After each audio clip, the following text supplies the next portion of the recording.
ಶ್ರೀಕೃಷ್ಣ ಗೋವಿಂದ ಹರೇ ಮುರಾರೇ, ಹೇ ನಾಥ ನಾರಾಯಣ ಹರೇ ವಾಸುದೇವ, ಕೃಷ್ಣ ಮುಂದೆ ಜಗದ್ಗುರು. ಸ್ನೇಹಿತರೆ, ಎಲ್ರಿಗೂ ನಮಸ್ಕಾರ.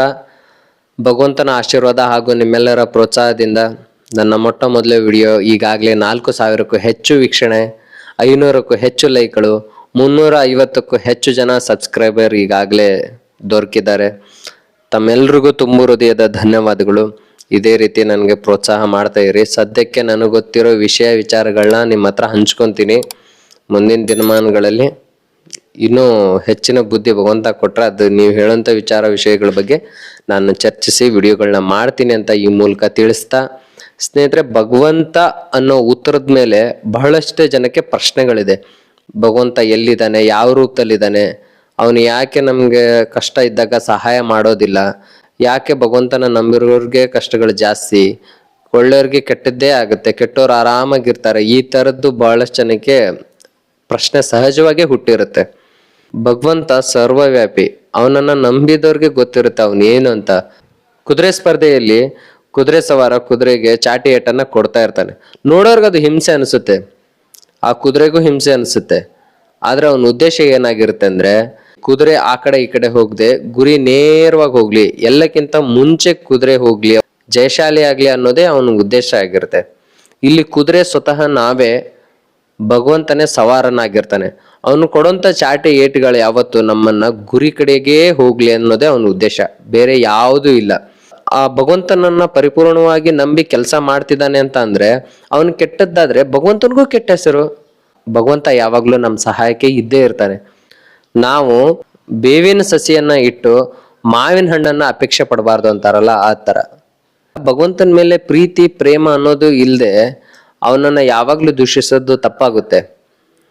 ಅವನ್ ಭಗವಂತನ ಮೇಲೆ ಪ್ರೇಮ ಅನ್ನೋದು ಮುಂಚೆ ನಮಗಿರ್ಬೇಕು. ನಾನು ನೀವು ಅಂದ್ರೆ ತುಂಬಾ ಒಳ್ಳೆ ಸ್ನೇಹಿತರಾಗಿದ್ದಿರ್ತೀವಿ. ನೀವು ನನ್ನ ಹತ್ರ ಸಹಾಯ ಕೇಳಕ್ಕೆ ಸಂಕೋಚನೆ ಪಡ್ಕೊಳ್ಳಲ್ಲ. 100 ರೂಪಾಯಿ ಬೇಕು ಕೊಡೋ ಅಂತಂದು ಸಹಜವಾಗಿ ಕೇಳ್ತೀರ. ಯಾಕಂದ್ರೆ ಅಷ್ಟು ಅನ್ಯೋನ್ಯವಾಗಿರ್ತೀವಿ. ನಾನು ಸಹಾಯ ಮಾಡೋಕ್ಕೂ ಹಿಂಜರಿಯಲ್ಲ. ಅದೇ ನಿಮ್ಗೆ ಯಾರೋ ಗೊತ್ತಿಲ್ಲದೆ ಇರೋ ವ್ಯಕ್ತಿ ಹತ್ರ ಹೋಗಿ ಸಹಾಯ ಕೇಳಕ್ಕೆ ನಿಮ್ಗೆ ಒಂಚೂರು ಮುಜುಗರ ಅನ್ನೋದು ಇರುತ್ತಲ್ಲ, ಹಂಗೆ ಭಗವಂತನ ಮೇಲೇನು ಇರ್ಲಿ. ಭಗವಂತನನ್ನ ಮುಂಚೆ ಭಕ್ತಿ ಸಮರ್ಪಣೆ ಮಾಡ್ರಿ. ಅವ್ನಿಗೇನು ಬೇಡ, ಭಕ್ತಿ ಬೇಕಲ್ಲ. ನಾವು ಹುಟ್ಟಿರೋದೇ ಮುಕ್ತಿ ಪಡೆಯೋಕೆ. ಮಧ್ಯದಲ್ಲಿ ಚೂರು ಭಕ್ತಿ ಕೊಟ್ರೆ, ನಾವು ಅವನ ಹತ್ರ ಪ್ರೇಮವನ್ನ ಬೆಳೆಸ್ಕೊಂಡ್ರೆ ನಾವು ಕೇಳ್ಬೋದು, ತಂದೆ ಹಿಂಗಾಗ್ತಾ ಇದೆಯಪ್ಪ ಕಷ್ಟ, ಸಹಾಯ ಮಾಡು ಅಂತಂದು ಕೇಳ್ಬೋದು. ಭಗವಂತ ಕಷ್ಟಗಳನ್ನ ಯಾಕೆ ಕೊಡ್ತಾನೆ ಅಂದ್ರೆ, ನಮಗ್ ಸಾಮರ್ಥ್ಯ ಇರುತ್ತೆ. ಪ್ರತಿಯೊಂದು ಹಂತದಲ್ಲೂ ಅವನು ಇದ್ದೇ ಇರ್ತಾನೆ ನಮ್ಮ ಜೊತೆಗೆ. ಒಂದು ಕಷ್ಟ ಬಂದೈತಿ ಅಂದ್ರೆ ಅದನ್ನ ನಾವೇ ಎದುರಿಸುವಂತ ಶಕ್ತಿ ಈಗಾಗ್ಲೇ ಭಗವಂತ ಕೊಟ್ಟಿರ್ತಾನೆ. ಅದಕ್ಕಿಂತ ಹೆಚ್ಚಿನ ಸಾಮರ್ಥ್ಯ ಏನಾದ್ರೂ ಬೇಕಾಗಿತ್ತು, ಹೆಚ್ಚು ಕಷ್ಟಗಳಿಗೆ ಹೆಚ್ಚು ಸಾಮರ್ಥ್ಯ ಬೇಕು ಅಂದ್ರೆ ಭಗವಂತ ಯಾವ್ದಾದ್ರೂ ರೂಪದಲ್ಲಿ ಬಂದು ಸಹಾಯ ಖಂಡಿತವಾಗಿ ಮಾಡೇ ಮಾಡ್ತಾನೆ.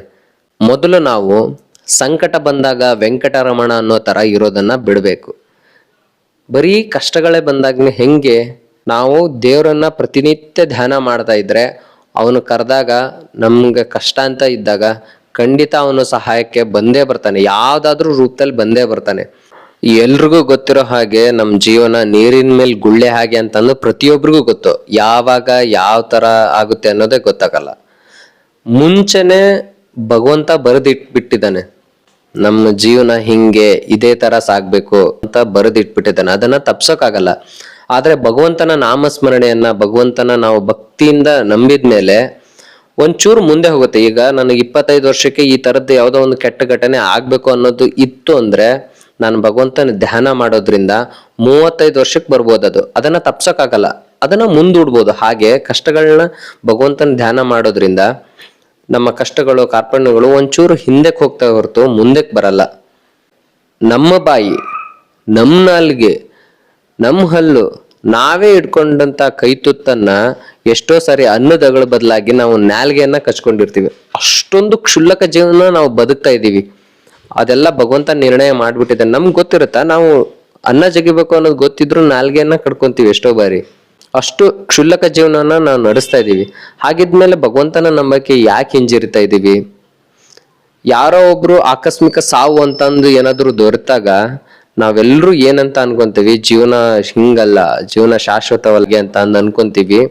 ಜೀವನದಲ್ಲಿ ಏನಿಲ್ಲ ಅಂತಂದು ಮೋಜು ಮಸ್ತಿ ಅಂತಂದು ಮುಂದೆ ಹೋಗ್ತೀವಿ ಹೊರತು, ಯಾರಾದ್ರೂ ಜೀವನದಲ್ಲಿ ಏನಿಲ್ಲ ನಾವು ಭಗವಂತನ ನಂಬಿ ಆರಾಮಾಗಿ ಜೀವನ ಸಾಗ್ಬೇಕು ಅಂತಂದು ಯಾರಾದ್ರೂ ಅನ್ಕೊಂತಾರ ಸ್ವಾಮಿ? ಬಹಳಷ್ಟು ಕಡಿಮೆ. ನಾನ್ ಕೇಳಿಲ್ಲ, ಆದ್ರೂ ಬಹಳಷ್ಟು ಕಡಿಮೆ ಭಗವಂತನ ನಾಮಸ್ಮರಣೆ ಮಾಡೋದನ್ನ ಬಹಳಷ್ಟು ಜನ ಕಡಿಮೆನ ಅನ್ಕೊಂಡಿದ್ದಾರೆ.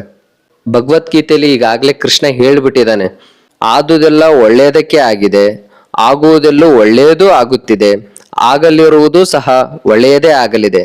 ರೋಧಿಸಲು ನೀನೇನು ಕಳೆದುಕೊಂಡಿರುವೆ, ಕಳೆದುಕೊಳ್ಳಲು ನೀನೇನು ತಂದಿರುವೆ, ನಾಶವಾಗಲು ನೀನು ಮಾಡಿರುವುದಾದರೂ ಏನು, ನೀನೇನೇ ಪಡೆದಿದ್ದರೂ ಅದನ್ನು ಇಲ್ಲಿಂದಲೇ ಪಡೆದಿರುವೆ. ಯಾವುದು ನಿನ್ನ ಭಾಗ್ಯದಲ್ಲಿದೆಯೋ ಅದು ನಿನಗೆ ಸಿಕ್ಕೇ ಸಿಗುತ್ತದೆ, ಯಾವುದು ನಿನ್ನದಲ್ಲವೋ ಅದು ನೀನೆಷ್ಟೇ ಪ್ರಯತ್ನ ಪಟ್ಟರೂ ಸಿಗಲಾರದು. ಚಿಂತೆ ಬಿಡು, ಜೀವನದಲ್ಲಿ ಬರುವುದೆಲ್ಲವ ಬಂದಂತೆ ಸ್ವೀಕರಿಸುವಂತ ಭಗವಂತ ಯಾವ ರೂಪದಲ್ಲಿದ್ದಾನೆ ಅಂದ್ರೆ, ನಾವು ಕಣ್ ಕಾಣಿಸ್ತಾ ಇದೆ, ಎಲ್ಲ ನೋಡ್ತಾ ಇದೀವಿ, ಆದ್ರೂ ಸಹ ಅದೇ ದಾರಿಲಿ ನಾವು ಕಣ್ಣು ಮುಚ್ಕೊಂಡು ಹೋಗಕ್ ಆಗಲ್ಲ. ಇಂದ ಹುಟ್ಟು ಕುರುಡ ಸಹಿತ ಏನೋ ಕಾಣದೇ ಇದ್ರು ಅವನು ಸರಿಯಾದ ದಾರಿಲಿ ಹೋಗ್ತಾನೆ. ಅವನ ದೃಷ್ಟಿಕೋನದಲ್ಲಿ ಭಗವಂತ ಇದ್ದಾನೆ. ನಾವು ಅಡಿಗೆಯಲ್ಲಿ ರುಚಿಗೆ ಉಪ್ಪು ಹಾಕಿರ್ತೀವಿ, ಅದು ಹೆಚ್ಚಾಗಿದೆಯೋ ಕಮ್ಮಿ ಆಗಿದೆಯೋ ಅಂತಂದು ಆರಾಮಾಗಿ ತಿಳ್ಕೊಬಹುದು, ಅದಕ್ಕೊಂದು ಹೆಸರು ಕೊಡ್ಬೋದು. ಆದ್ರೆ ಉಪ್ಪಿನ ರುಚಿ ಹೇಗಿದೆ ಅಂತಂದು ಹೇಗೆ ಹೇಳಕ್ ಸಾಧ್ಯ? ಉಪ್ಪಿಗೂ ಒಂದು ರುಚಿ ಇದೆ, ಉಪ್ಪನ್ನ ಹೇಗೆ ವಿವರಿಸ್ತೀರಿ, ಅದು ಯಾವ ತರದ ರುಚಿ ಇದೆ ಅಂತಂದು ಹೇಗೆ ಹೇಳಕ್ ಸಾಧ್ಯ? ಭಗವಂತನಿಗೂ ರೂಪ, ಶಕ್ತಿ, ಸಾಮರ್ಥ್ಯ, ಅವನ ಆಶೀರ್ವಾದ ನಮ್ಮ ಮೇಲೆ ಸದಾಕಾಲ ಇದೆ. ಅದನ್ನ ಹೇಳಕ್ಕಾಗಲ್ಲ, ತೋರಿಸ್ಕೊಳಕ್ಕಾಗಲ್ಲ. ಇಷ್ಟು ಹೇಳ್ತಾ ನನಗ್ ಗೊತ್ತಿರೋದನ್ನ ಕೆಲವೊಂದಿಷ್ಟ ನಿಮ್ಮ ಹತ್ರ ಹಂಚ್ಕೊಂಡಿದೀನಿ. ನಾನು ನಾಮಸ್ಮರಣೆ ಈ ತರದ್ದು ಭಗವಂತನ ನಂಬಿದಾದ್ಮೇಲೆ ಎಷ್ಟೋ ಪ್ರಶ್ನೆಗಳಿಗೆ ಉತ್ತರ ಸಿಕ್ಕಿದೆ ಅಂತ ಈ ಭಕ್ತಿ ದಾರಿಲಿ ಹೋದ್ರೆ ನಿಮ್ಗೂ ಶಾಂತಿ, ನೆಮ್ಮದಿ ಹಾಗೂ ಎಷ್ಟೋ ಪ್ರಶ್ನೆಗಳಿಗೆ ಉತ್ತರ ಸಿಗುತ್ತೆ ಅಂತ ಈ ಮೂಲಕ ತಿಳಿಸ್ತಾ, ಈ ವಿಡಿಯೋ ನಿಮ್ಗೆ ಇಷ್ಟ ಆಗಿದೆ ಅಂತ ತಿಳ್ಕೊಂಡು ಹೆಚ್ಚಿನ ವಿಡಿಯೋಗಾಗಿ ನನ್ನ ಯೂಟ್ಯೂಬ್ ಚಾನಲ್ನ ಸಬ್ಸ್ಕ್ರೈಬ್ ಮಾಡ್ಕೊಳ್ರಿ ಅಂತ ಹೇಳ್ತಾ ಈ ವಿಡಿಯೋಕ್ಕೆ ಮಂಗಳ ಹಾಡ್ತಾ ಇದ್ದೀನಿ. ಜೈ ಶ್ರೀರಾಮ್.